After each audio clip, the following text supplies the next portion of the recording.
Lieutenant Emma Catherine Hayes stood in the doorway of the field hospital tent at Kandahar Forward Operating Base, watching dust devils dance across the Afghan desert.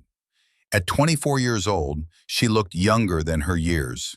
5'3" with brown hair pulled back in a regulation bun, blue eyes that missed nothing.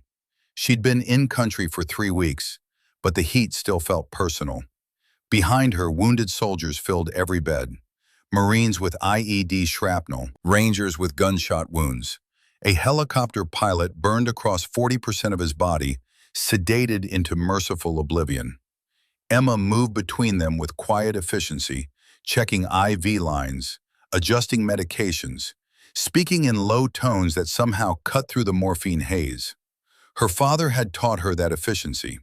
Commander William Hayes, Navy SEAL, holder of 2 Silver Stars and a Navy Cross. He'd also taught her to shoot at 400 yards, track targets through jungle, and survive 3 days in the desert with nothing but a knife and a compass. Then in November 2010, 5 months before Emma deployed to Kandahar, her father died in a Taliban ambush 20 miles north of this base. Official reports said his patrol walked into an IED, followed by small arms fire. 6 men went out, none came back. Emma had read that report 17 times. Her father didn't walk into ambushes. William Hayes was too good, too experienced. But the investigation closed within 48 hours. Combat death, honorable discharge from life, case closed. She joined the Navy to find out why that was a lie. Lieutenant Hayes, a young corpsman, appeared, holding a tablet with trembling hands. "Ma'am, we've got another one. Marine from 2nd Battalion. Same symptoms as the others." Emma crossed the tent in 5 strides, took the tablet, scanned the notes. Corporal David Mitchell, 23, previously healthy. Admitted 4 hours ago with fever, nausea, respiratory distress. Blood work showed elevated white cells, systemic inflammation, organ stress. "That's 17, Emma said quietly. "Ma'am, 17 Marines in 3 weeks, all different platoons, all identical symptoms within hours of receiving antibiotic injections." Emma's jaw tightened. "Keep your voice down and don't repeat what I'm about to say. Those men have ricin poisoning." The corpsman's face went pale. "Ricin? Ma'am, that's—" "Keep it quiet. Tell no one." Emma had been running unauthorized tests for a week, stealing blood samples, using the portable mass spectrometer after midnight. The results were undeniable. Trace ricin, not enough to kill quickly, but enough to make strong men sick. Enough to gather data on human response. Enough to build tolerance baselines. Someone was using American soldiers as laboratory rats. She should report through official channels. Should go to the base commander, file documentation, let bureaucracy run its course. But she'd learned what happened to people who filed reports about things powerful people wanted hidden. She'd learned that lesson when her father's body came home in a flag-draped coffin, and the investigation closed faster than a sprung trap. This required a different approach. This required Master Chief Daniel Garrett. Emma found him in the armory at 0600, field stripping an M4 with unconscious grace. At 59, his face was a roadmap of war. Scars from Mogadishu, lines from Baghdad, gray stubble that hadn't seen a razor in days. The scar running from neck to shoulder caught the harsh light as he worked. "Doors are locked for a reason, Lieutenant." His voice was gravel and bourbon. "Unless you've got a very good reason to be here." Emma closed the door, threw the lock. The click echoed. Garrett looked up, and Emma saw recognition dawn across his weathered face. "Jesus Christ, you're Will's daughter." "Yes, Master Chief." "You have his eyes, and his stubborn jaw." Garrett set down the rifle. "I'm guessing that means you're here to ask questions no one wants to answer." "Did you serve with him?" Something ancient and tired crossed Garrett's expression. "Every major operation from 91 to 09. Your father saved my life twice. Baghdad, 03. Fallujah, 04. I owed him everything." Emma felt something crack inside her chest, the careful armor around her grief. Then help me understand how he died. Some questions are dangerous, Lieutenant. I know.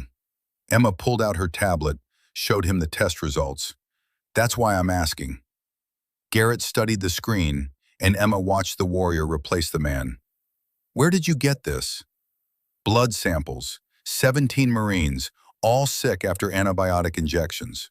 Trace ricin in every sample. You run these yourself? Unauthorized? I'm already breaking regulations, Master Chief. Might as well break them for something that matters. Garrett stood, checked the lock, pulled Emma deeper into the armory where weapons shelves created a maze. How much do you know about what your father was investigating before he died? Emma's heart hammered. I know the official story is a lie. 6 experienced SEALs don't walk into ambushes by accident. I know the investigation closed too fast. You're right, about all of it. Garrett pulled a knife from his pocket, began cleaning his fingernails. Nervous habit or tactical thinking? Late '09, your father discovered medical supply chain irregularities. Not just theft, biological weapons testing on U.S. troops without consent. The words hung like grenade smoke. What kind of testing? The kind requiring fresh subjects in baseline data. Human response profiles to refine dosages. Garrett's knife caught light. Your father collected evidence, names, dates, documentation. He was ready to expose it. And then he died. November 10th, 2010, night before flying home to testify. Garrett's jaw clenched. His patrol got orders for routine sweep. Should have been easy. Area cleared twice that week. But intelligence was bad. Real bad. They walked into a kill zone. Taliban? That's what the report says. Garrett met her eyes. I found your father's body, Emma. I was first on scene. Taliban don't execute prisoners with single 9mm rounds to the back of the head at point-blank range. That's professional work. That's assassination.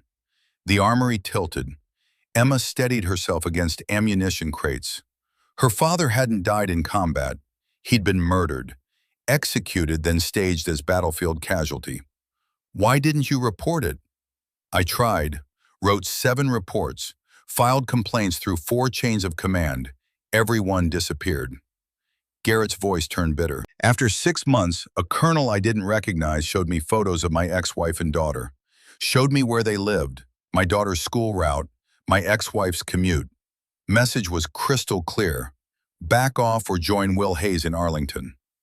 They threatened you. They showed me consequences. Garrett pulled out a small notebook, flipped through cramped handwriting. 2 days before he died, your father sent me a coded message. 3 words. Liberty Safe, 1787. A safe or deposit box. Liberty could be a bank, building, location. 1787 could be a box number or reference the Constitution year. Your father loved American history. Garrett closed the notebook. Emma, whoever killed your father is still operating. You start digging, you're painting a target on your back. Then I better dig fast. You're not hearing me. I hear you perfectly, Master Chief. Emma's voice carried her father's steel. Someone is poisoning American soldiers. Someone murdered my father to cover it up. I'm not walking away. Garrett studied her, then nodded slowly. You really are Will's daughter. Stubborn as a Missouri mule and twice as dangerous. He selected an M4, began reassembling. Supply chain traces to Vanguard Solutions, private contractor running the depot 40 miles north. If tampering's happening, it originates there. I need inside. What you need is proper training. You're a nurse, not a snake eater. Then train me. In what, 3 days? I spent 6 months in advanced infantry. You don't have 6 months. Neither do I. Neither do those 17 Marines. Emma pulled up medical files. The dosing is escalating. In 3 weeks, we've gone from trace amounts to near lethal concentrations. How long before someone dies? Garrett looked at the screen, ran calculations. 10 days. I can give you 10 days accelerated training, combat shooting, CQB basics, field medicine under stress, interrogation resistance. He pulled his sidearm, Sig Sauer P226, worn grip wrapped in tape. Your father carried this in Fallujah, kept me alive through 8 hours of building-to-building fighting. If you're serious, it's yours. Emma took the pistol, heavier than expected, solid and real. The grip still carried Garrett's body heat. Thank you, Master Chief. Don't thank me yet. 0500 tomorrow, South Range. Bring water and determination. You'll need both. The next 10 days redefined Emma's understanding of exhaustion. Every morning started at 0500 with 5-mile runs in full kit, 40-pound ruck, Afghan sun rising like a furnace. Then weapons training, rifle, pistol, shotgun. Garrett pushed her through malfunction drills until her hands moved automatically. You don't rise to the occasion, Garrett shouted over gunfire. You fall to your training. When bullets are real and people are dying, there's no time to think. Emma learned to shoot prone, kneeling, standing, from cover, from awkward positions that made her shoulders scream. Transition from rifle to pistol in under 2 seconds. Shoot with her offhand when Garrett declared her strong hand wounded. Day 3 brought close quarters battle. They moved through a kill house, and Garrett taught her to flow through rooms, slice corners, engage targets without exposing herself. You're small, Garrett demonstrated. That's advantage, not weakness. Smaller profile, harder to hit. Use it. Stay low, move fast, and never, never stay in doorways. Emma absorbed it all, pushing through pain and exhaustion. She thought about her father during hard parts, imagined him running beside her, steadying her hands, standing behind her in the kill house. She discovered she was good at this, disturbingly good. Her accuracy exceeded Garrett's expectations, reflexes faster than they should be. When Garrett threw her into hand-to-hand drills, she adapted with unnatural speed. Day 7. Garrett paused during shooting, watched Emma put 10 rounds through a target at 50 yards in 8 seconds. Every shot, center mass. Your father taught you to shoot? Since I was 10, Emma reloaded. Rifle, pistol, shotgun. He said every American should know self-defense. This is beyond basic marksmanship. This is something else. She didn't respond. Didn't know how to explain how time slowed when she looked through gun sights. How her hands knew where to be before her brain finished thinking. Garrett took her training to the next level. Stress inoculation, battlefield medicine under simulated fire, mock interrogations where SEALs shouted in her face and tried to break her composure. She didn't break. Day 9, Garrett pulled her aside. Tomorrow's final test, scenario-based training. You'll enter hostile facility, gather intelligence, extract without being caught. If you succeed, I'll arrange cover to inspect Vanguard. And if I fail, then I ship you back to normal nursing and handle Vanguard myself. Garrett crossed his arms. Emma, I've trained SEALs 30 years. You've got something I've never seen. Your father was exceptional, but there's something different about you. That night, Emma couldn't sleep. She lay in her bunk staring at tent ceiling, thinking about her father, the poison, the mission ahead. Somewhere in darkness, Garrett's words echoed, "There's something different about you." At 0300, she gave up on sleep and walked to the small memorial near command, a wall with photos of fallen soldiers. Her father's photo was there, younger than she remembered, dress blues, Navy Cross visible. The plaque read, Commander William Hayes, KIA, November 10th, 2010. Died serving his country. That's not how you died, Emma whispered. You were murdered. But I'm going to make it right, Dad. I promise. The photo didn't answer. Desert wind picked up, carrying sand across the memorial. Emma stood there until dawn painted the eastern sky. The final test began at 0600. Garrett briefed her. Vanguard operates supply depot 8 clicks north. Today's rotation day, Increased security, more personnel, maximum difficulty. He handed Emma military ID with her photo and fake name. You're Captain Jennifer Morrison, logistics inspector from CENTCOM. Inspect facility, identify irregularities, plant tracker on main server. Questions? Rules of engagement? Avoid detection. If compromised, you're on your own. I can't extract without authorization. Garrett's expression was grim. This isn't training. If Vanguard security realizes who you are, they will detain you, or worse. Understood, Master Chief. Emma changed into clean uniform, pinned false captain's bars, caught a supply convoy north. 40 minutes through identical desert, tan dirt, scraggly vegetation, shimmering mountains. The Vanguard facility appeared. 12-foot concrete walls, guard towers, armed security. Sign read, Vanguard Solutions, authorized personnel only. Emma presented credentials to the guard shack. Young private scanned her ID, checked his computer, waved her through. Colonel Blackburn's expecting you, ma'am. Main building, second floor. Blackburn. The name triggered something in Emma's memory, from her father's papers maybe, or something Garrett mentioned. She filed it away and proceeded. The facility was larger than expected. Multiple warehouses, vehicle depot, barracks. Armed security everywhere, not military, private contractors with expensive gear and cold professional eyes. Emma climbed steps to the main building. Inside, air conditioning hit like blessing. Receptionist directed her upstairs. Emma walked down hallway lined with photos of Vanguard operations, Iraq, Syria, Somalia, Yemen. The company was everywhere American interests needed protecting. At corridor's end, an office door stood open. Emma approached and saw a mahogany desk, leather chairs, awards covering walls.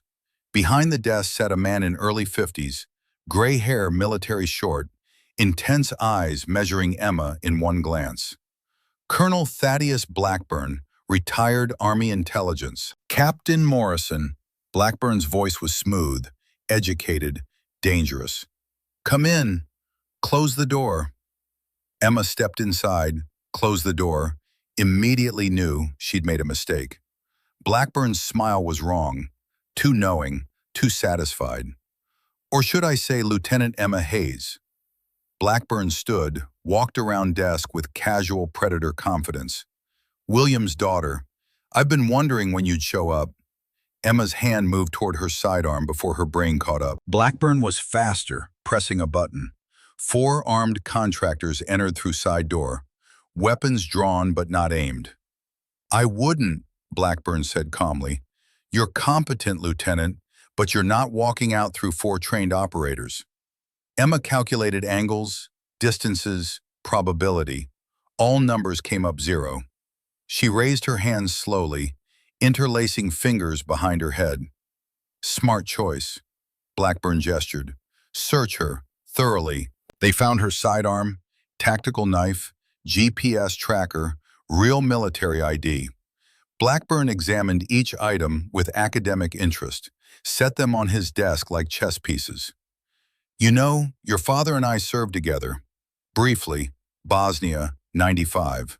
He was idealistic even then, always talking about honor, duty, doing right. Blackburn leaned against his desk. I tried explaining the world is more complicated than right and wrong, that progress requires sacrifice, that mission matters more than individual comfort. You killed him. I gave the order, yes, said like discussing weather. William discovered our research program. He was going to expose it, destroy years of work, billions in investment. He left me no choice. Emma felt rage building, but Garrett's training held her in place. Don't react emotionally, gather intelligence, find the angle. What research? Blackburn smiled, pleased by the question. We're creating the next generation of American warriors. Enhanced, unbreakable. Soldiers who operate days without sleep, heal faster, think clearer under stress. Your father called it war crime.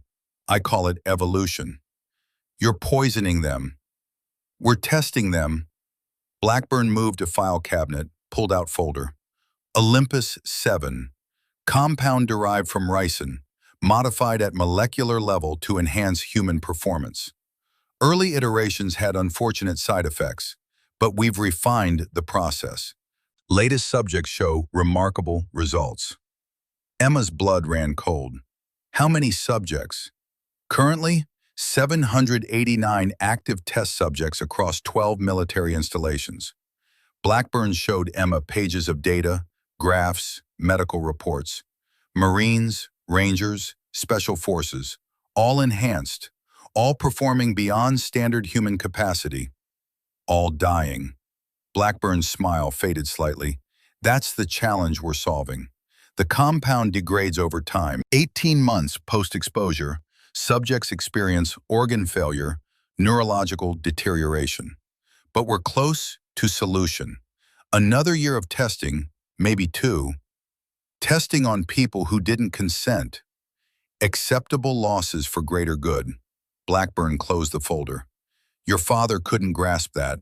He saw individual trees and missed the forest. America needs superior warriors to maintain global dominance. A few hundred casualties to achieve that is a bargain. Emma lunged. She knew it was stupid even as she moved. Knew 4 contractors would stop her before she crossed half the distance. But rage had finally broken through training, and all she could think about was her father executed like a traitor because he tried stopping this monster.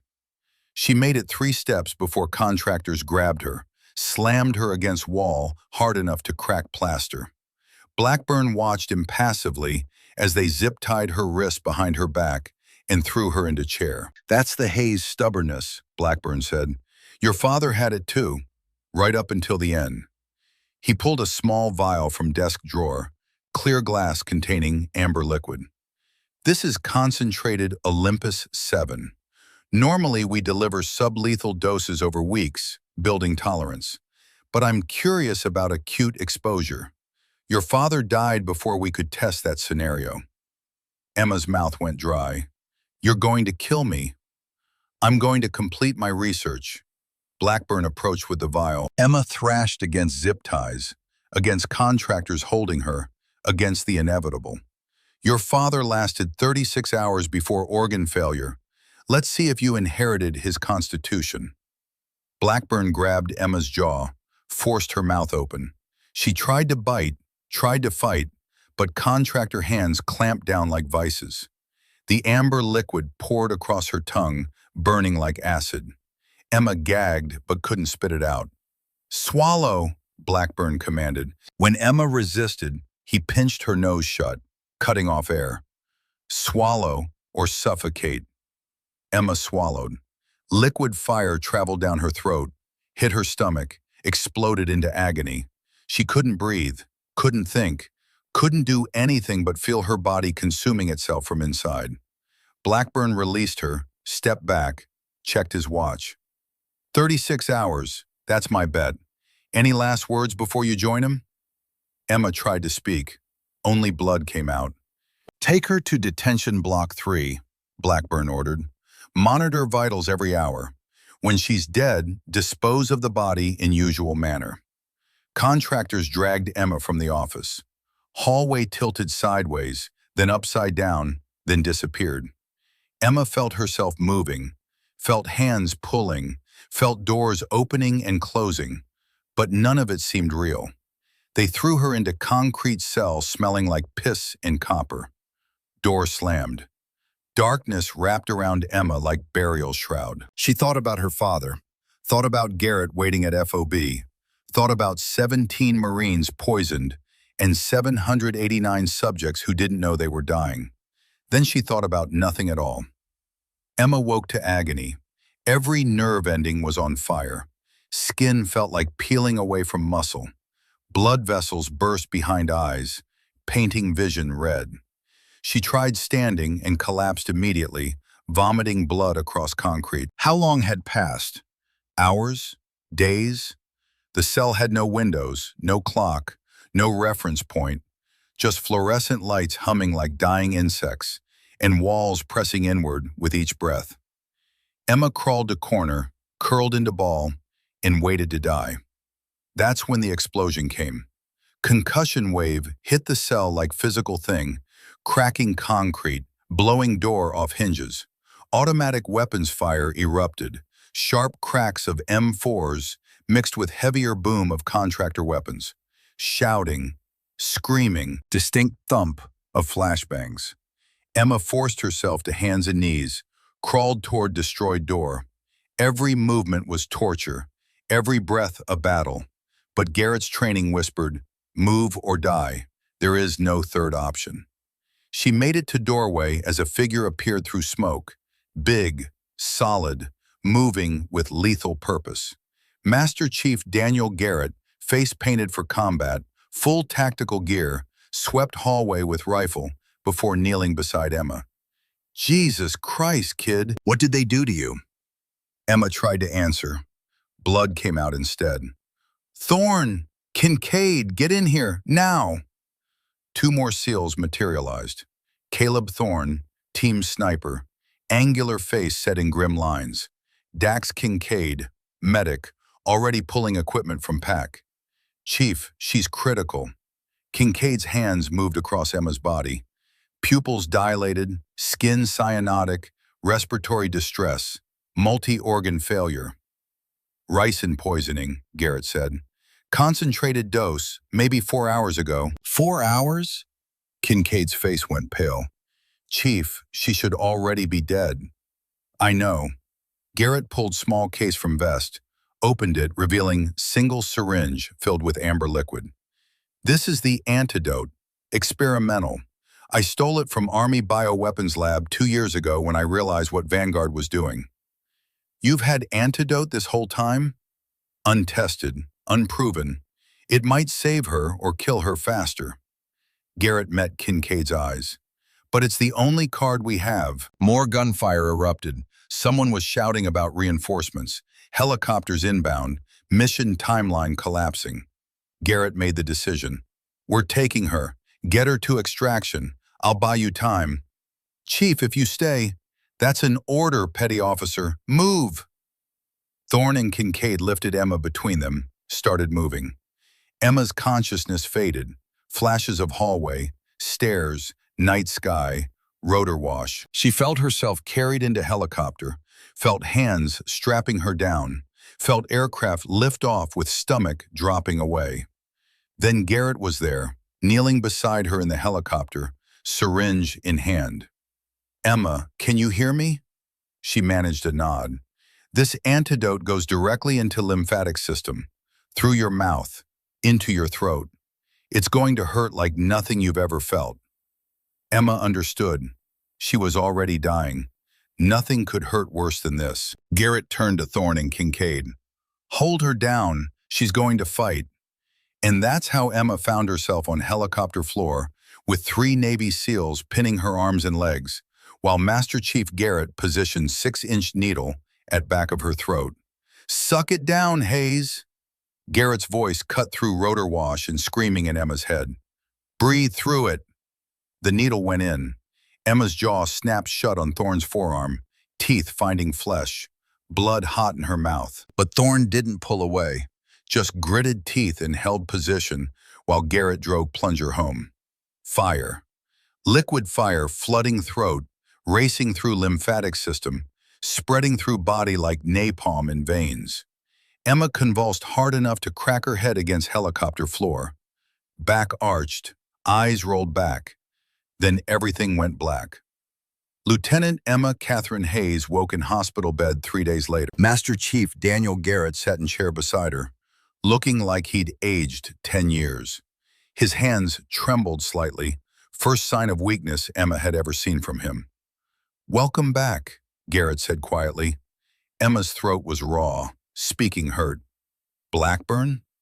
"Escaped. Facility self-destructed when we breached. Most evidence destroyed."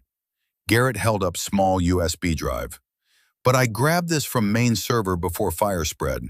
Project Olympus files. Everything we need to burn their operation to ground." Emma tried sitting up. Failed. "How many?" "Soldiers exposed to Olympus 7? According to these files, 237 active subjects, 63 confirmed deaths so far. Garrett's jaw clenched. They've been running this since 2006. We have to stop them. We will. Garrett leaned forward, eyes intense. But Emma, there's something you need to know.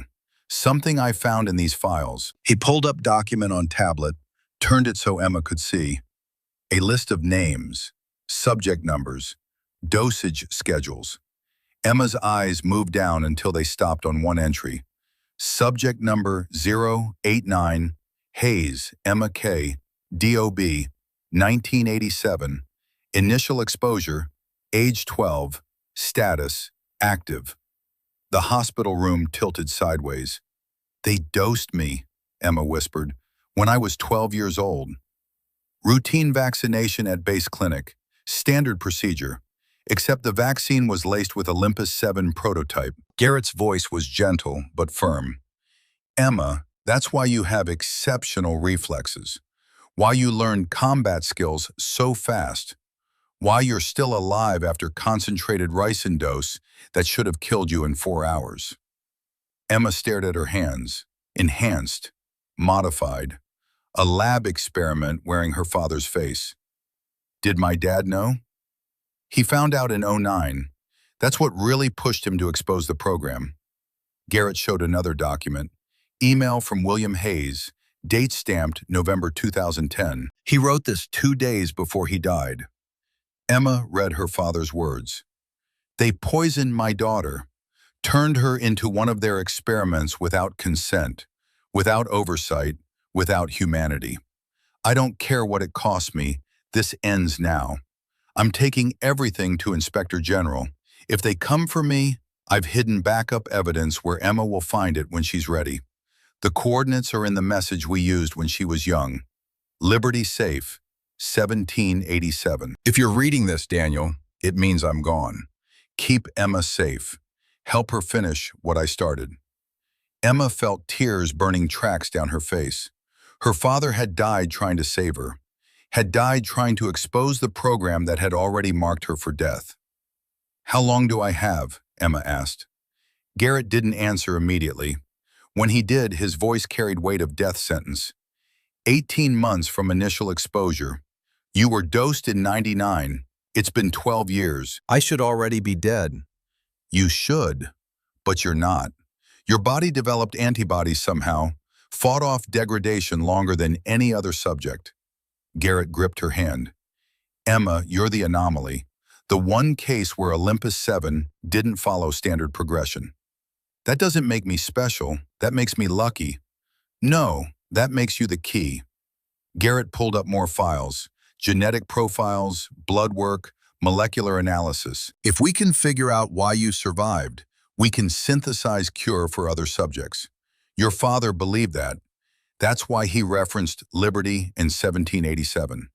He hid research data with your genetic profile somewhere in Washington, D.C. Emma processed that. Her father's final gift, not just evidence of crime, but potential cure. We need to get to D.C., Emma said. You need to recover first. How many soldiers died while I was unconscious 3 days? Garrett's silence was answer enough. Emma pushed herself upright, ignoring protests from her body. Master Chief, I'm already dying. We're both dying. So are 237 American soldiers who didn't sign up to be guinea pigs. We don't have time for recovery. We have time for mission completion. Garrett studied her, then nodded slowly. You really are your father's daughter. He moved to the door, paused with hand on handle. Captain Colton is arranging transport, medical evacuation orders, official paperwork, whole cover story. We leave for Washington in 48 hours. Make it 24. Emma. Every day we wait, more subjects die. My father didn't die so we could take our time. Emma met Garrett's eyes. You said you owed him everything. Help me finish what he started. Garrett's expression shifted, pain and pride mixing into something fierce. 24 hours. Get rest, Lieutenant, because when we hit Washington, there won't be time for sleep. He left. Emma lay back, staring at ceiling, thinking about her father and his final message. Liberty Safe, 1787. A puzzle to solve, a truth to uncover, a conspiracy to burn to ashes. Outside her window, Afghan sun was setting, painting sky in shades of blood and fire. Emma Catherine Hayes closed her eyes and began planning the next phase of war her father had started. A war she intended to finish, no matter what it cost. The C-130 transport shuddered through turbulence somewhere over Atlantic, cargo hold filled with wounded soldiers heading stateside. Emma sat strapped into jump seat, watching Master Chief Garrett's hands tremble as he reviewed files on tablet. The tremor was getting worse, fine motor control degrading, early symptom of Olympus 7 breakdown. Garrett noticed her watching and tucked hands under arms. Still got enough steady for what matters. How long have you had tremors? 3 weeks. Started mild, getting progressively worse. Garrett's voice was matter-of-fact. Memory lapses started 2 weeks ago. Nothing major yet, forgotten names, misplaced keys. But it's coming, Emma. The neurological phase always comes. Emma pulled out her tablet, brought up Olympus files. Subject profiles, medical reports, autopsy findings. Progression was documented with clinical precision. Physical symptoms first, then cognitive decline, then organ failure. Timeline varied, but endpoint was always the same. Subject 123 lived 18 months post-exposure, Emma read aloud. Subject 147 made it to 20 months. Subject 32 died at 14. She looked up. You were dosed in 2007, that's 17 months ago. Garrett closed his eyes. I'm on borrowed time, kid. We both know it. Aircraft hit rough air. Emma's stomach lurched. Or maybe that was poison in her system. Molecular time bomb planted when she was 12. Files mentioned Subject 89 repeatedly, Emma said, pulling up her profile. Anomalous response to compound. Antibody development unprecedented. Survival beyond predicted timeline suggests natural immunity factor. Your body figured out how to fight it, Garrett said. That's why you're still walking when you should have been dead years ago. Emma studied genetic analysis, blood work comparisons, molecular breakdowns. Somewhere in her DNA was the key. Her father had known, had died protecting that information. Liberty Safe, 1787, Emma murmured. National Archives? Best guess. Archives have secure deposit system for classified materials.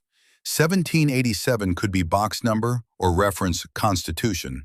Signed 1787. Garrett shifted, grimacing. Your father loved American history, used to lecture us about founding fathers during downtime. If he wanted to hide something important, he'd hide it in plain sight.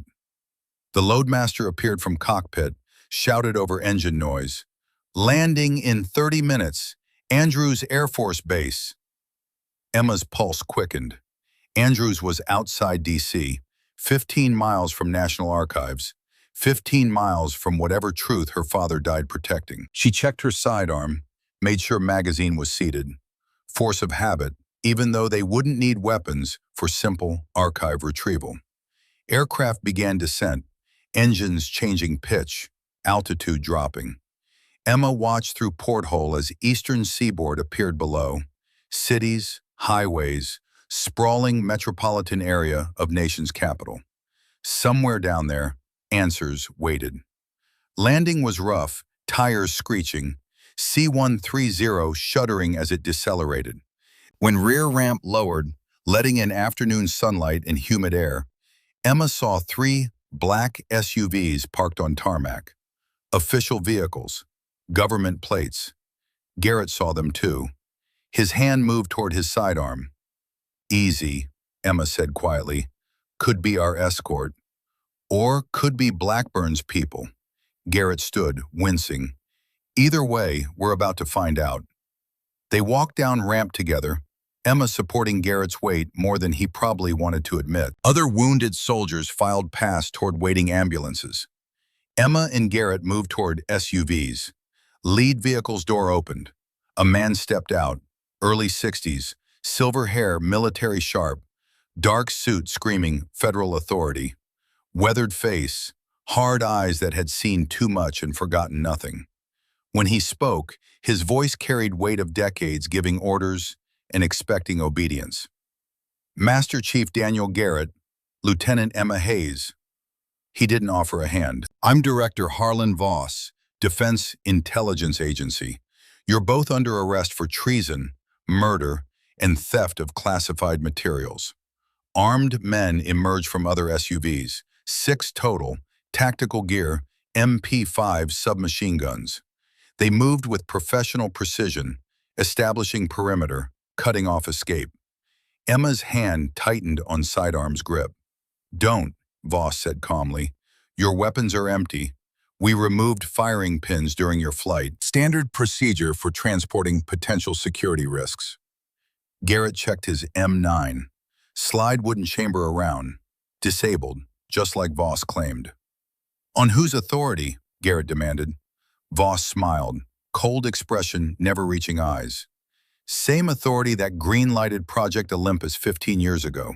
Same authority running human enhancement research since Cold War. Same authority that will bury you both in black site if you don't cooperate. We have evidence, Emma said. Everything Vanguard was doing, every subject they poisoned, every soldier they murdered. You have stolen classified files related to compartmentalized defense program. Voss gestured to his men. Secure them, separate vehicles, full restraints. DIA operatives moved in. Emma considered fighting. She had combat training now, Garrett's accelerated course fresh in muscle memory. But 6 trained operators with weapons against 2 exhausted, poisoned targets with disabled sidearms? Math didn't work. She let them zip-tie her wrists, let them guide her into middle SUV, let them secure her to seat with additional restraints. Through tinted window, she watched Garrett loaded into lead vehicle. He caught her eye, gave slightest nod.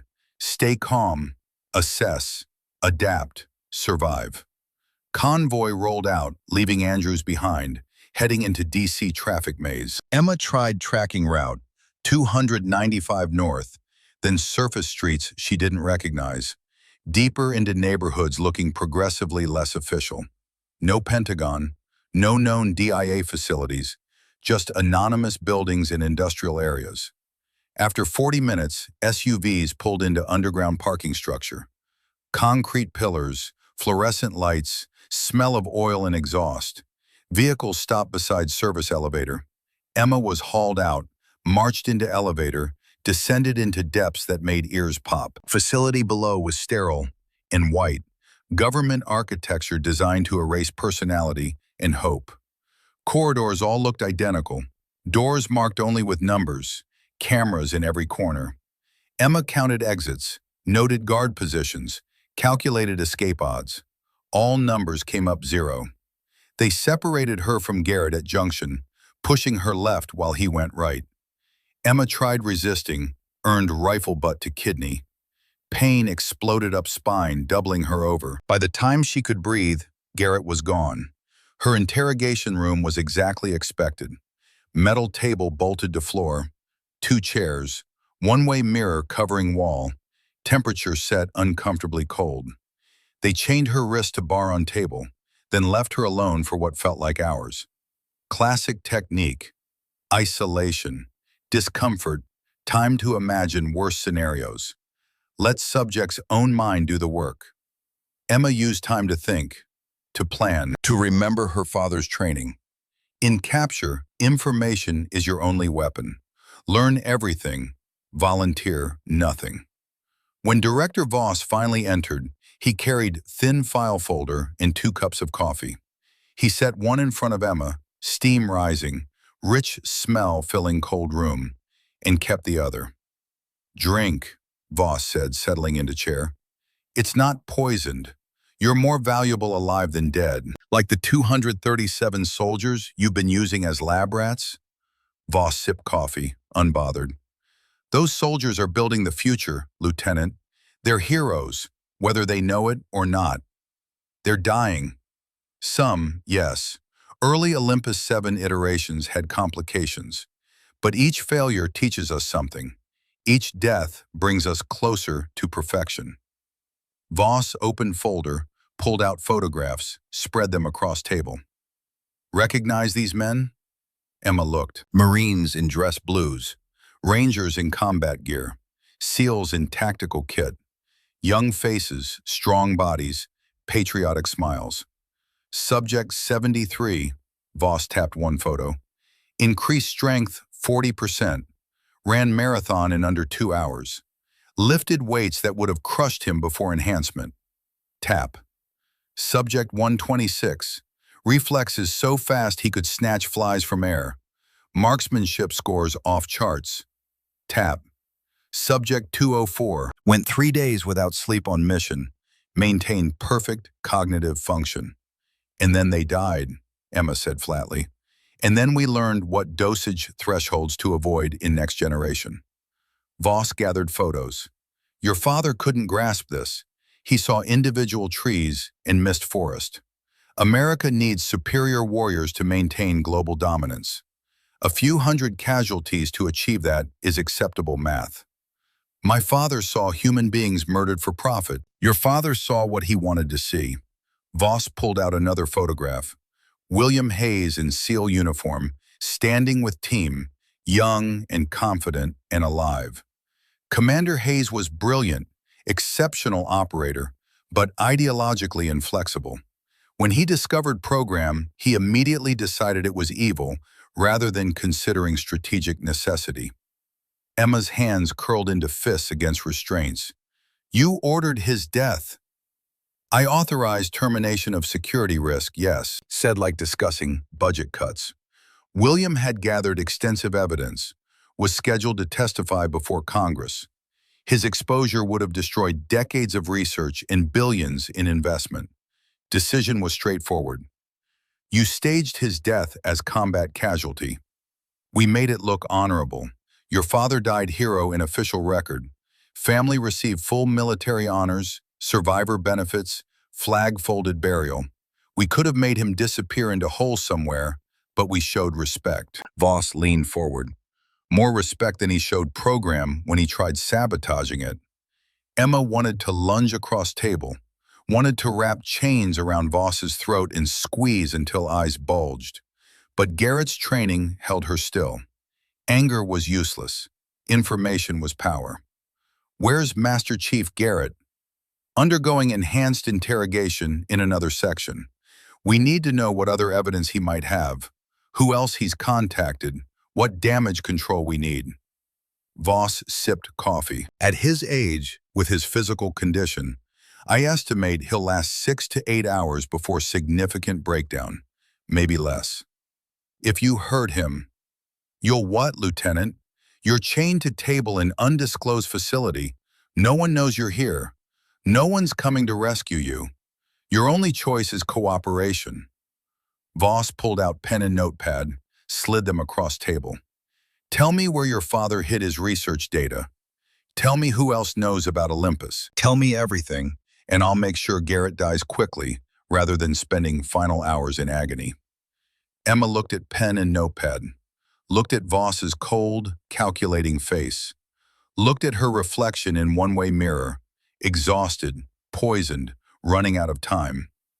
Go to hell, she said quietly.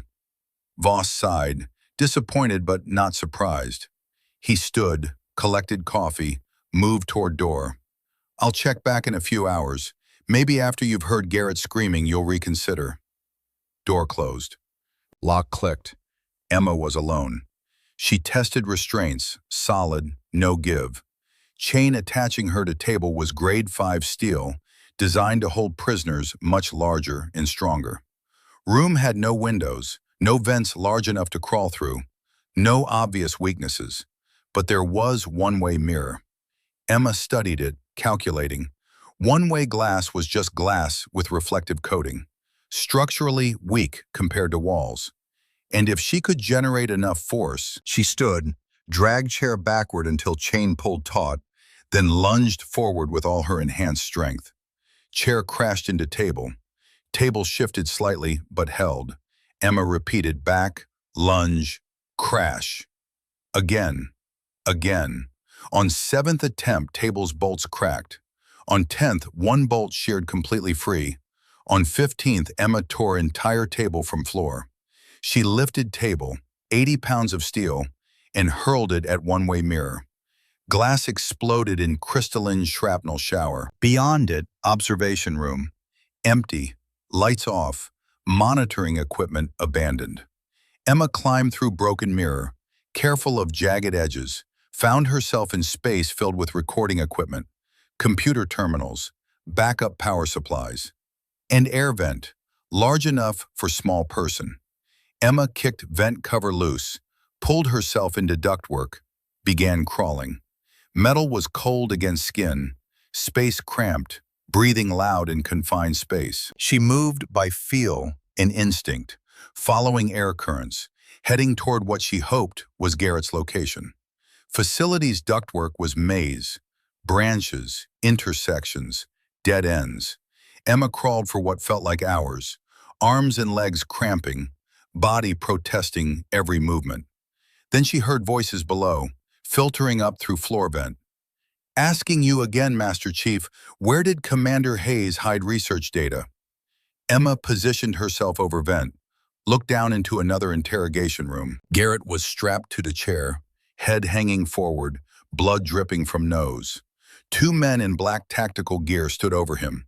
Interrogators, not DIA operatives. Professional contractors who knew how to inflict pain without permanent marks. You know what happens in next phase, don't you? One interrogator circled Garrett like shark. We escalate. Waterboarding, stress positions, sleep deprivation. Your body's already failing from Olympus. How much more do you think you can take? Garrett lifted head. Emma saw his face, bruised, swollen, but eyes still carried warrior's defiance. Done worse. On a Tuesday, in BUD/S. Interrogator hit him, hard. Garrett's head snapped sideways, blood sprang across floor. Emma's vision went red. She kicked vent cover, dropped through opening before brain finished processing decision. 10 feet down, landing hard, rolling to absorb impact, coming up in fighting stance. Both interrogators spun toward her, reaching for weapons. Emma was faster. She closed distance to first interrogator in 3 steps, drove knee into groin, grabbed his head as he doubled over, slammed it into metal table. He went down like cement sack. Second interrogator got hand on sidearm, started drawing. Emma kicked his elbow, hyper-extending joint with wet pop. His scream cut short when Emma's palm strike caught him under jaw, snapping head back, dropping him unconscious beside partner. Emma spun to Garrett, began working on restraints. Can you walk? Can't feel my legs. Emma checked vitals, pulse thready, breathing shallow, pupils unresponsive. Interrogation had pushed him past body's breaking point. She got restraints loose, caught Garrett as he slumped forward. Stay with me, Master Chief. Emma, get out, leave me. Not happening. Emma hauled Garrett upright, draping his arm across shoulders. He weighed probably 220, all muscle and scar tissue. She was 5'3" and exhausted. Math was impossible. She carried him anyway. Out of interrogation room, into corridor, following exit signs and emergency lighting. Alarms started blaring. Someone had discovered Emma's escape. Running footsteps echoed from multiple directions. Voices shouting coordinates, establishing containment protocols. Emma dragged Garrett around corner, found herself facing checkpoint. 2 armed guards, metal detector, reinforced door. Guards saw her, raised weapons. Stop! Get on ground! Emma calculated angles, distances, probability. Came up with nothing good. She was exhausted, injured, carrying dying man. 2 trained guards with automatic weapons had every advantage. Then lights went out. Emergency power kicked in after 3 seconds, bathing everything in red. But those 3 seconds were enough. Emma heard suppressed gunfire, professional, controlled, 2 double taps. Both guards dropped. A figure emerged from darkness, tall, solid, moving with lethal purpose. Captain Wade Colton, SEAL Team 3 commander, wearing full tactical kit and carrying HK-416 with suppressor attached. Master Chief said you might need backup, Colton said calmly, like he rescued people from black sites every Tuesday. Let's move. 3 more SEALs appeared. Caleb Thorne, Dax Kincaid, and 4th operator Emma didn't recognize. They moved like ghosts, weapons up, clearing corners with practiced efficiency. How did you find us? Emma asked as they moved. Colton put trackers in our boots during Afghanistan evac, Garrett mumbled, barely conscious. Old habit. They reached service elevator. Kincaid worked control panel, overriding security lockout with equipment that looked decidedly non-standard issue. Elevator arrived, doors opening, team piled in. Extraction vehicle topside, Colton said. 2 minutes to street, then we're ghosts. Elevator rose. Emma held Garrett, felt his pulse weakening, breathing becoming more labored. He was dying. Olympus compound finally winning its long war against his body. Hang on, Emma whispered. We're almost out. Emma, listen. Garrett's eyes focused on her with effort. Your father, the data, not in archives. Don't talk, save strength. In archives, but not deposit box. He hid it, in plain sight. Garrett coughed, blood on lips. Constitution display.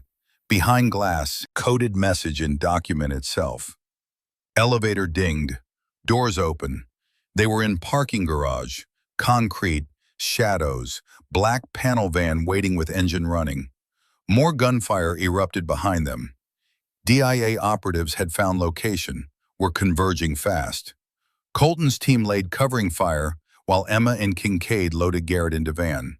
Go, go, go, Colton shouted, diving into vehicle as it accelerated. Bullets sparked off concrete, shattered van's rear window, punched holes through sheet metal. Driver, another SEAL Emma didn't know, took corners like rally racer, throwing everyone sideways. They burst from parking garage into afternoon traffic, narrowly avoiding collision with Metro bus. Van weaved through cars, ran red lights, headed toward National Mall at speeds that would have made police chase look cautious. Emma cradled Garrett's head, checking vitals. Pulse was barely there. Breathing almost stopped. Kincaid, I need... Already on it. Medic had trauma kit open, was inserting IV line into Garrett's arm, pushing medications. Blood pressure's dropping, going into hypovolemic shock. We need hospital. Can't stop, Colton said from front. DIA will have every hospital locked down in 10 minutes. We get him stable, then find safe house. He won't last that long. Emma looked at Garrett's face. Pale, sweating, lips turning blue. He'd saved her life twice, had trained her, protected her, carried her father's legacy forward when no one else would. Now he was dying because Emma had dragged him into her war. There's another way, Emma said quietly. Everyone looked at her. My blood, I'm subject 89. My body developed antibodies to Olympus 7. If we do direct transfusion... That's insane, Kincaid said. Field transfusion without blood typing, without proper equipment, without sterile conditions. He's dying anyway. What do we have to lose? Kincaid looked at Colton. Colton looked at Garrett's failing vitals. Math was brutal and simple. Do it, Colton ordered. Kincaid worked fast, establishing direct line between Emma's arm and Garrett's. Blood flowed from her body into his. Antibodies, enhanced cells, whatever genetic anomaly had kept Emma alive when she should have died years ago. Emma felt vision swimming, head getting light. Kincaid was taking too much, but she didn't stop him. Garrett needed this more. Vans screeched to stop. They were at National Mall, Constitution Avenue, tourists everywhere. National Archives building loomed ahead, neoclassical architecture, massive columns, stone facade that had witnessed nearly a century of American history. "Why are we stopping here?" Thorne asked. "Because this is where Commander Hayes hid his evidence," Emma said, pulling transfusion line from arm despite Kincaid's protests. "And we're getting it before Voss figures out where we're going." Garrett's eyes fluttered open. Transfusion had bought him time, minutes, maybe hours, not much more. He grabbed Emma's wrist with surprising strength. "Constitution display, fourth line, every seventh word," voice barely whisper. He encoded coordinates. Only you would know how to read. Emma understood. Her father had taught her codes when she was young, games during shore leave. Simple substitution ciphers, word puzzles, ways to hide messages in plain sight. "I'll find it," Emma promised. "Emma, when you do, you'll learn something." Garrett's breathing hitched. "About yourself, about what you are. Your father wanted to tell you, but couldn't before they killed him." "Master Chief, what are you talking about?" But Garrett's eyes had closed again. Kincaid checked vitals, shook head. "He's stable for now, but barely. We need to move fast." Emma climbed out of van on shaky legs, blood loss making her dizzy. Colton joined her, along with Thorne. Other SEALs stayed with Van, watching for DIA response teams. 3 of them crossed Constitution Avenue, blending into tourist crowd, just another group heading toward one of America's most sacred historical sites. Emma's mind raced, processing Garrett's words, trying to understand what he'd meant. "You'll learn something about yourself, about what you are." What did that mean? She was Emma Hayes, daughter of William Hayes, Navy nurse, test subject for illegal enhancement program. What else was there? They entered National Archives through main entrance, passed through security. Colton had somehow produced fake credentials passing scrutiny, and entered Rotunda, where America's founding documents were displayed. Declaration of Independence, Constitution, Bill of Rights. Tourists crowded around displays, phones out, taking photos despite no photography signs. Security guards stood at regular intervals, bored and vigilant equally. Emma approached Constitution display, studied document behind protective glass. Parchment yellowed with age, handwriting elegant and archaic. She found fourth line, started counting words. Every seventh word. "We, people, united, establish, provide, defense, posterity." Not coordinates, a message. Emma kept counting, working through text, and suddenly pattern clicked. Not every seventh word from start, every seventh word from specific phrase her father had taught her. Preamble's opening, "We the people." She started over, counting from that phrase, and words formed coordinates. 38, 53, 42, north, 77, 0, 1, west, latitude and longitude, somewhere in DC. Emma pulled out phone, typed coordinates into mapping app. Location appeared, nondescript office building in Georgetown. No particular significance, no obvious connection to military or government. "Got it," Emma said quietly. "Then we need to move," Colton replied. "Thorne, you seeing what I'm seeing?" Emma followed his gaze. 3 men in suits had entered Rotunda, moving with purpose, scanning faces. DIA operatives. They hadn't spotted Emma yet, but it was only a matter of time. "Service exit," Thorne murmured. "East side, past gift shop." They moved casually, just tourists finished with visit, heading toward exit. Emma risked one glance back and saw DIA operatives converging on Constitution display, speaking urgently into radios. They'd figured it out. Voss knew where Emma was going. Race was on. Colton's team extracted them from archives, piled back into van, headed toward Georgetown. Traffic was thick. Afternoon rush hour starting, tourists clogging streets, protesters somewhere nearby. Perfect cover and perfect obstacle. Emma checked on Garrett. Color was better, breathing steadier. Transfusion had worked. at least temporarily. But Kincaid's expression was grim. Antibodies are buying time, not curing him. Whatever's in your blood is slowing progression, but not stopping it. Kincaid met Emma's eyes. Master Chief has days, maybe week if we're lucky. After that, Emma understood. After that, Garrett would die, and Emma's antibodies couldn't save him. Only hope was finding her father's research data, understanding how her body had developed immunity, and synthesizing real cure.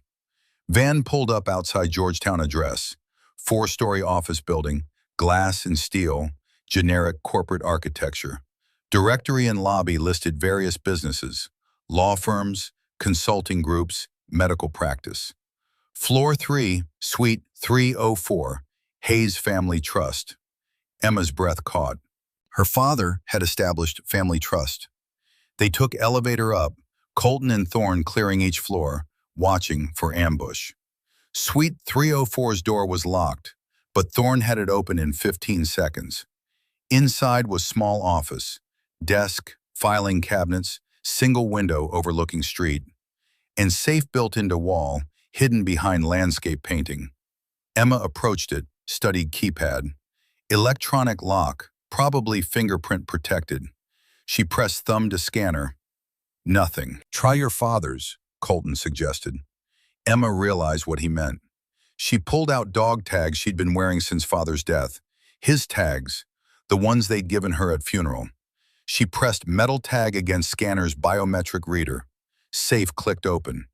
Inside was a single manila envelope, thick with contents. Emma pulled it out with trembling hands, opened it, found medical files, genetic analysis, research notes in father's handwriting, photographs of laboratory equipment, and letter addressed to her. Emma unfolded letter, began reading. My dearest Emma, if you're reading this, I'm gone, and you've discovered truth about Project Olympus. I'm sorry I couldn't tell you in person. I'm sorry for so many things. You need to understand what you are. The vaccination you received at age 12 wasn't mistake or random selection. You were specifically chosen, specifically prepared. Emma, you're not my biological daughter. Words hit like punch to chest. Emma stopped reading, stared at sentence, trying to process what it meant. You were created in laboratory as part of Project Chrysalis, precursor to Olympus. They synthesized you from genetic material of world's most elite soldiers, optimizing for speed, strength, intelligence, reflexes. You're not enhanced, Emma. You're designed. Your mother, my wife Sarah, couldn't have children naturally.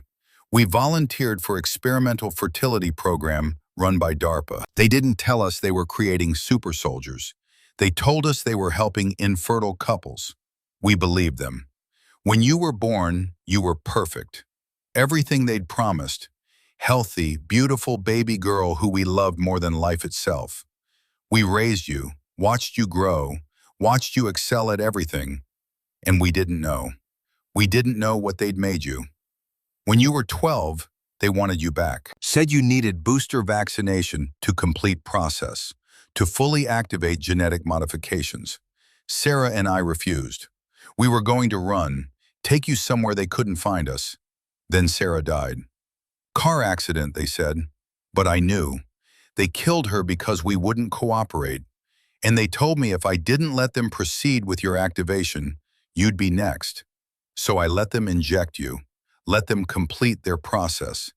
And I hated myself every day after. That's when I started investigating, started gathering evidence, started planning to destroy entire program, even if it destroyed me. Emma, you're the prototype, the proof of concept. Every Olympus subject is trying to achieve what you already are. Genetically superior, naturally enhanced, built for combat and survival. But you're the only one who worked, the only one whose body accepted modifications without breaking down. Your blood contains key to curing every Olympus subject because your blood is original formula. You're not anomaly, sweetheart. You're the blueprint. I'm sorry I couldn't protect you from this. Sorry I couldn't give you normal life. But I've left you everything you need to stop them, to save those soldiers, and to understand who and what you are. You're my daughter in every way that matters. I love you. I'm proud of you. And I know you'll finish what I started. Your father, always, William Hayes. Emma's hands shook so badly she almost dropped letter. Colton caught it, read it, his face going pale.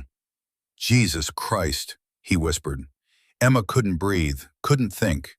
Everything she'd believed about herself was a lie. She wasn't Emma Hayes, daughter of Seal, normal person who'd been poisoned. She was laboratory creation, prototype weapon, genetic experiment that had walked and talked and lived 24 years without knowing what she really was. Emma, Thorne's voice was urgent. We need to move, now. Emma looked up, saw through office window, black SUVs pulling up outside, DIA operatives spilling out, weapons visible, moving with tactical precision. Voss had found them. Stairs, Colton ordered. Move. They ran, Kincaid supporting Garrett, Emma clutching envelope of research data, Colton and Thorne providing rear security. Down stairwell, footsteps echoing, voices shouting from above as DIA teams entered building. They reached ground floor, burst into lobby, found 6 operatives waiting with weapons drawn. On ground, now! Emma's tactical mind processed situation. 6 hostiles, 3 effective friendly combatants. Hostiles had superior firepower and position. Friendlies had surprise and desperation. Emma made decision in microsecond. She threw herself at nearest operative, using enhanced speed and reflexes, her designed speed and reflexes, to close distance before he could fire. Her elbow caught his throat, crushing windpipe. She took his MP5 as he fell, spun, fired controlled bursts at other operatives. Colton and Thorne engaged simultaneously, professional training syncing with Emma's instinctive aggression. Lobby erupted in gunfire, muzzle flashes in brass casings and shattering glass. When shooting stopped, all 6 DIA operatives were down. Emma's team was intact, though Colton had taken round a vest, and Thorne's arm was bleeding. Out, Colton shouted. Vans around back. They ran into alley, found extraction vehicle, piled in as driver gunned engine. More DIA vehicles appeared at both ends of alley, blocking escape. Driver threw van into reverse, smashed through chain link fence, bounced through parking lot, emerged onto side street. Pursuit vehicles followed, sirens wailing. Where are we going? Emma shouted over engine noise. Only place left, Colton replied. We're going public. CNN headquarters 3 miles south. We get there, we broadcast everything. Evidence, testimony, your father's research. We blow this so wide open they can't kill us without making it obvious. They'll kill us anyway, Thorne said, applying pressure to wounded arm. Probably, but at least we'll take them down first. Van weaved through traffic, pursuit vehicles closing in. Helicopter appeared overhead, police, or maybe DIA using police as cover.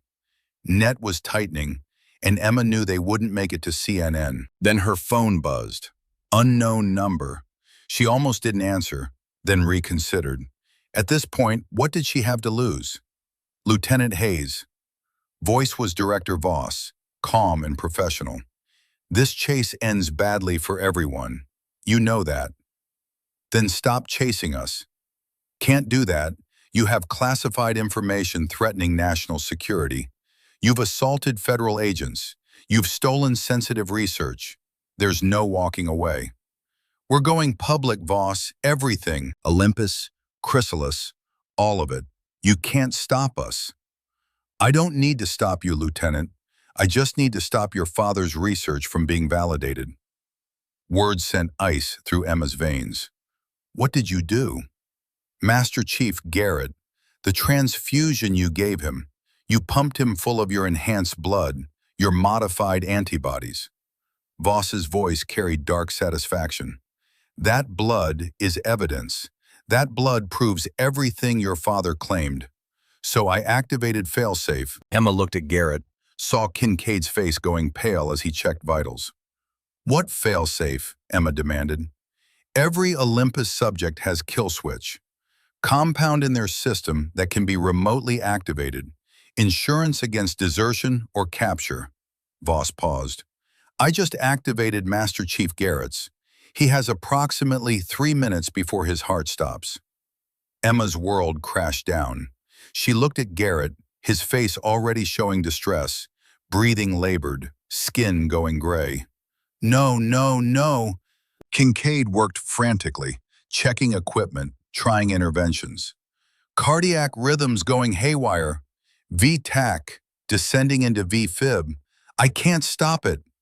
The antidote, Emma said. My blood. Won't work fast enough. Kill switch is chemical, not biological.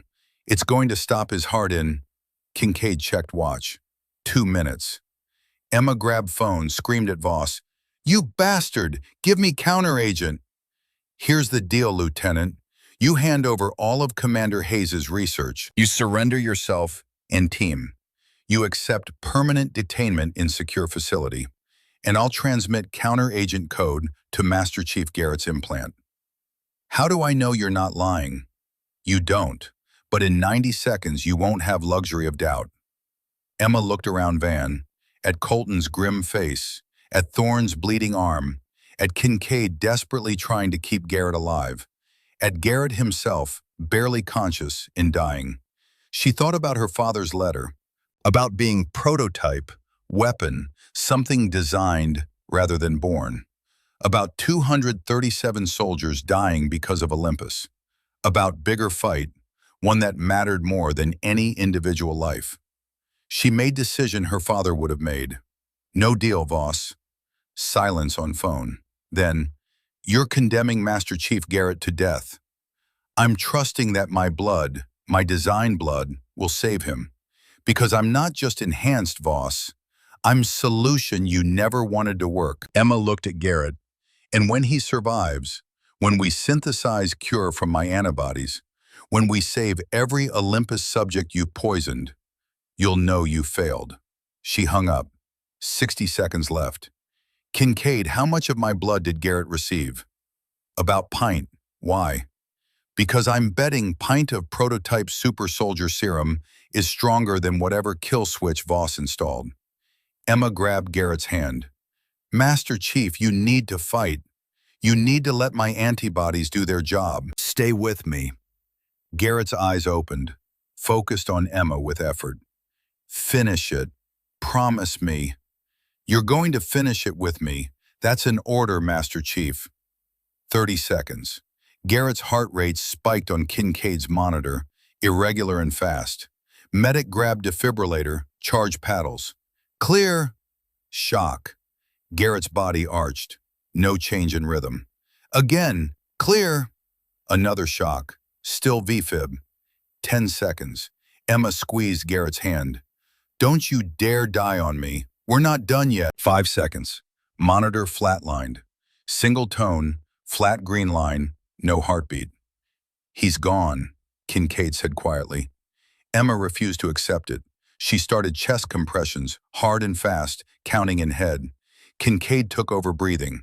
Colton kept driving, weaving through traffic, heading towards CNN headquarters. 30 seconds of CPR. No response. 60 seconds. Nothing. 90 seconds. Emma felt tears on face but didn't stop compressions. Then Garrett gasped. Monitor showed rhythm. Irregular, weak, but there. Heartbeat. Got pulse, Kincaid said, disbelief in voice. Weak but steady. He's stabilizing. Emma collapsed back against Van Wall, exhausted and shaking. Garrett had survived. Her blood, her prototype blood, had beaten Voss's kill switch, which meant it could beat Olympus 7, which meant they had cure. CNN, Emma said to Colton. We're going to finish this. Van screeched to halt outside CNN headquarters. Emma grabbed research envelope, helped Kincaid move Garrett, and team rushed toward building. Behind them, black SUVs converged. DIA operatives emerged, weapons drawn. Final confrontation was coming. Emma Catherine Hayes, daughter, soldier, prototype, weapon, cure, walked toward glass doors of CNN with her father's research in hand and Master Chief Garrett's labored breathing in her ears. This was where her father's war ended. This was where hers truly began. CNN headquarters lobby was glass and chrome and artificial light, populated by journalists and tourists and security guards who had no idea they were about to witness firefight. Emma burst through revolving doors with Garrett's weight across shoulders, blood from Thorne's arm leaving trail on polished floor, every eye turning toward chaos. "Federal agents pursuing us," Emma shouted to security desk. "We need to reach news desk immediately. We have evidence of war crime." Guards reached for sidearms, uncertain whether Emma's team were victims or threats. Behind her, through glass walls, she watched black SUVs screech to halt outside. DIA operatives spilled out like ants from disturbed nest, weapons visible, establishing perimeter. "They're going to storm this building," Colton said, assessing angles with automatic calculation of 3 decades in combat. "We've got maybe 2 minutes before they breach. Thorne, find defendable position. Kincaid, get Garrett stabilized. Emma, get that evidence to someone who can broadcast it before we all die." Emma looked at security guards, at civilians beginning to panic, at glass walls offering zero protection against rifle fire. This was wrong. Too many innocent people in crossfire. Her father wouldn't have wanted this. "No," Emma said, "we don't make our stand here. We make it where they can't silence us with bullets." She pointed at directory beside elevator. "Studio 7A, 3rd floor. Live broadcast in progress." Colton understood immediately. "They can't shoot us on live television without making it obvious." "They can try," Thorne muttered, but was already moving toward elevators. Team ran, civilians scattering, security guards shouting into radios. Emma jabbed elevator button repeatedly, knowing it wouldn't make car arrive faster, but needing to do something with hands. Through glass walls, she watched Director Voss emerge from lead SUV. He moved without urgency, without concern, like man who'd already won and was just collecting prize. He gestured to operatives, dividing them into teams, sending some to building's rear, while others advanced on main entrance. Elevator dinged. Doors opened. Emma's team piled in, Garrett half-conscious and muttering coordinates in delirium. Kincaid applying pressure to Thorne's wounded arm. Colton checking rifle's magazine count. 7 rounds left, Colton said. "Thorne? 4 in rifle, 15 in sidearm." Emma checked her stolen MP5. Half mag, maybe 20 rounds. Against 30-plus DIA operatives with unlimited ammunition and legal authority. Colton smiled grimly. "I've had worse odds. Fallujah, 04, we held building 6 hours against 200 insurgents with less ammunition than this."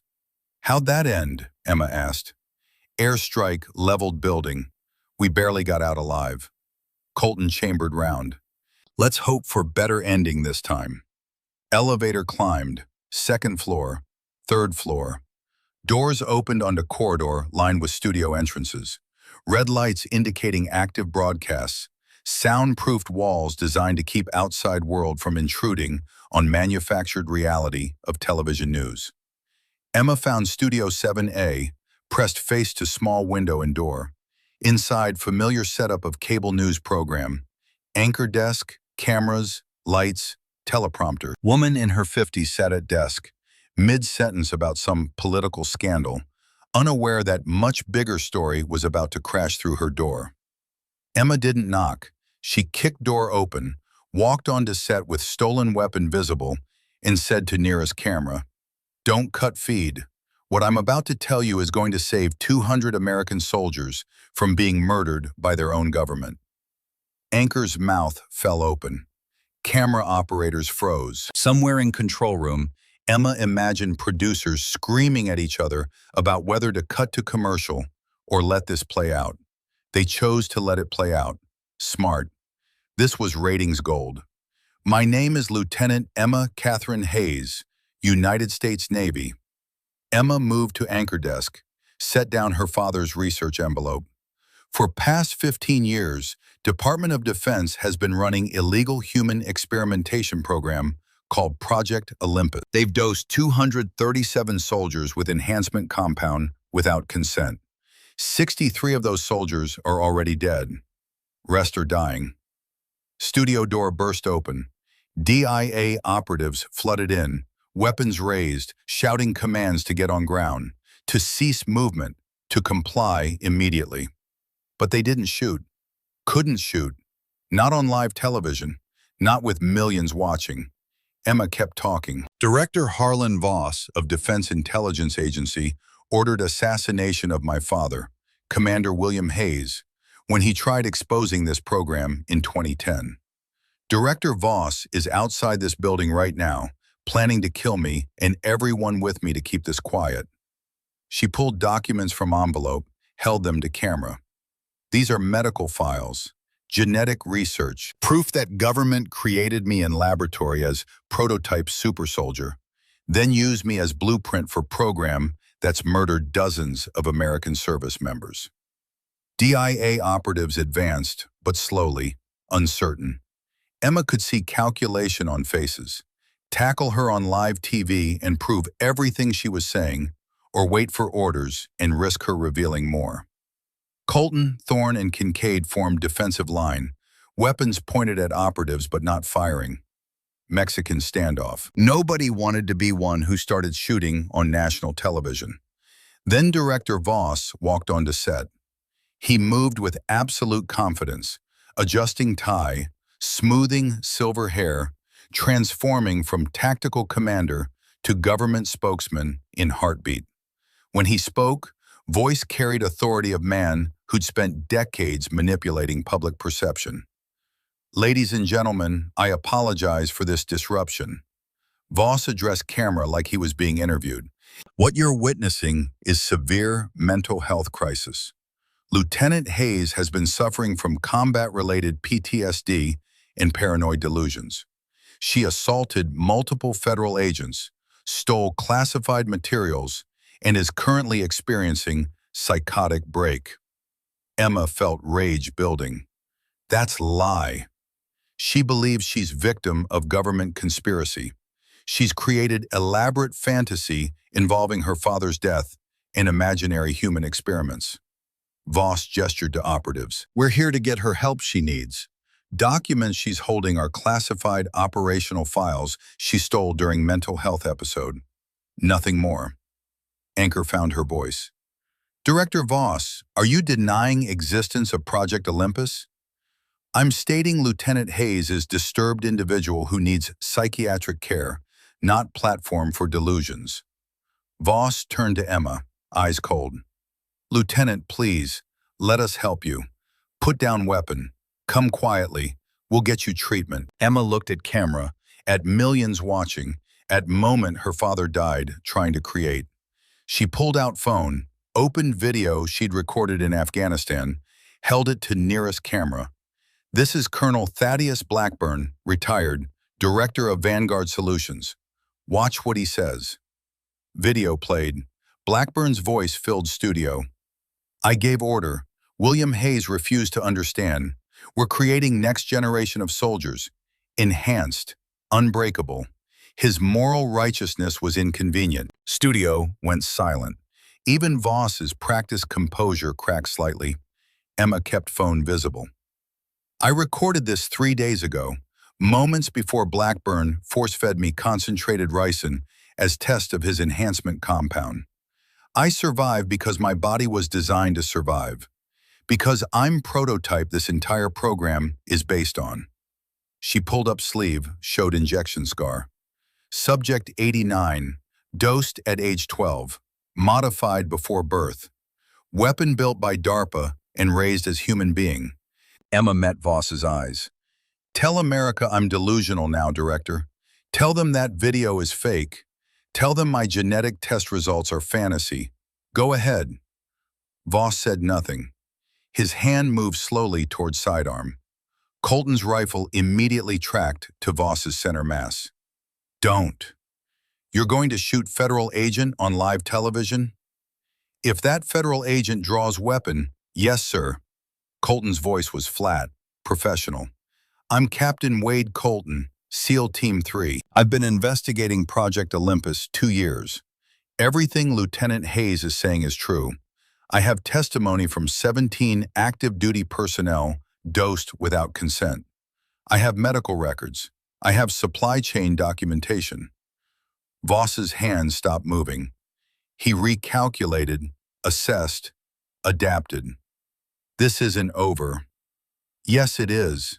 Emma picked up research envelope, pulled out her father's letter, began reading it aloud on national television.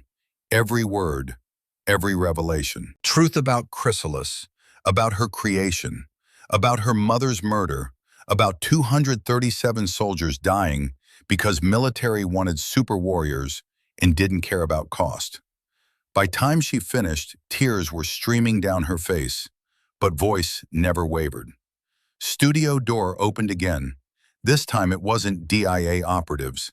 It was FBI agents, U.S. Marshals, and woman in tailored suit who carried herself like someone accustomed to rooms full of powerful people, shutting up when she spoke. Director Voss, woman's voice cut through tension like scalpel.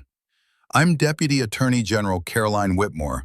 You're under arrest for conspiracy to commit murder, violation of Nuremberg Code, and approximately 40 other federal crimes we'll detail in your indictment. Voss didn't resist as marshals cuffed him, but as they led him past Emma, he leaned close and whispered, "You think you won. You didn't. There are 20 more programs like Olympus, 50 directors like me. You've cut off one head. Hydra has plenty more." Emma watched him disappear into federal custody, surrounded by marshals and cameras, and beginning of what would become biggest scandal in military history. She felt hollow, exhausted, used up.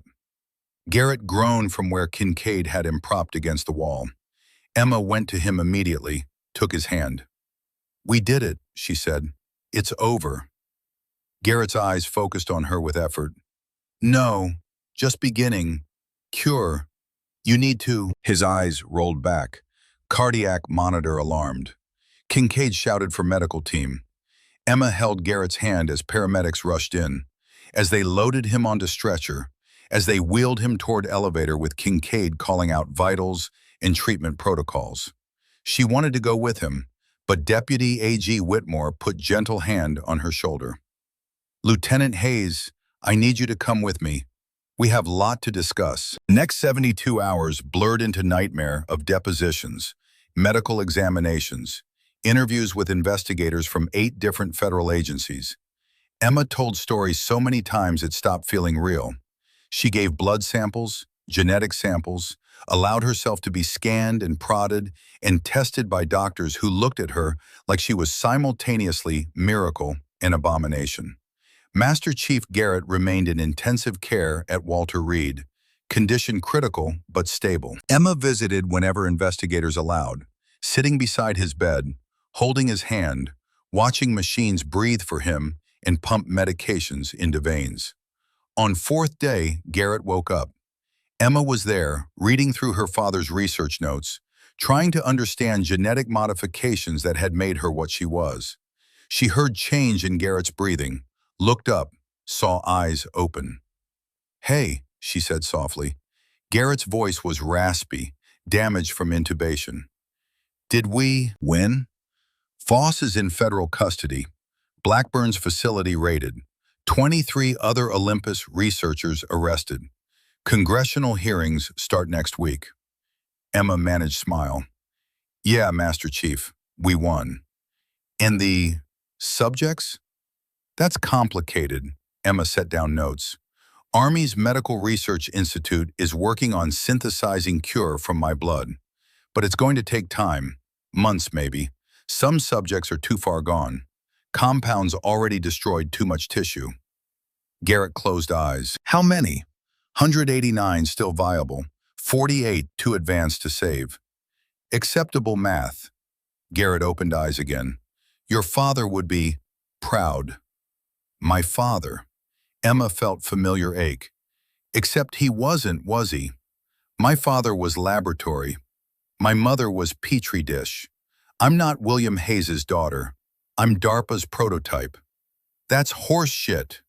Garrett's voice gained strength. Will Hayes raised you, taught you, loved you. Biology doesn't make family. Choice does. He chose you, Emma.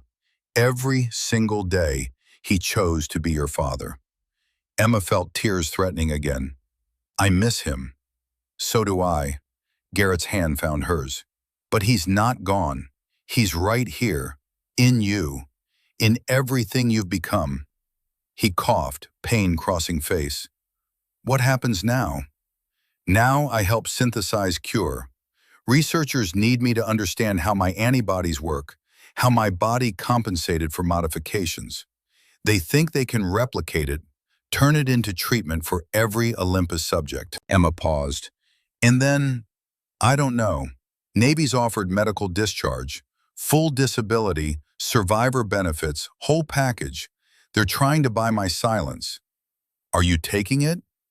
Emma thought about that, thought about her father's letter, about being designed as a weapon, about 237 soldiers poisoned just like her, thought about Voss's whispered warning, Hydra has plenty more heads. No, she said finally, I'm not taking it. There are more programs out there, more experiments, more victims who don't know they're victims yet. She met Garrett's eyes. Someone needs to find them, stop them. Make sure what happened to us doesn't happen to anyone else. Garrett smiled. That's dangerous mission, Lieutenant. Good thing I was designed for dangerous missions. Over following months, Emma became face of Olympus scandal. She testified before Congress, appeared on news programs, spoke at military academies. She cooperated with Army researchers, giving blood samples 3 times weekly, allowing them to map genetic code, to understand modifications that had made her superhuman. Cure synthesis was slow, complicated by fact that every subject's body chemistry was slightly different. But gradually, treatment protocols emerged. Some subjects responded immediately. Others took weeks. Some died before cure could reach them. Master Chief Garrett was one of successes. After 6 weeks of treatment derived from Emma's antibodies, his tremors stopped. Memory stabilized. Degradation reversed. He'd never be what he was before Olympus, but he'd live. He'd survive.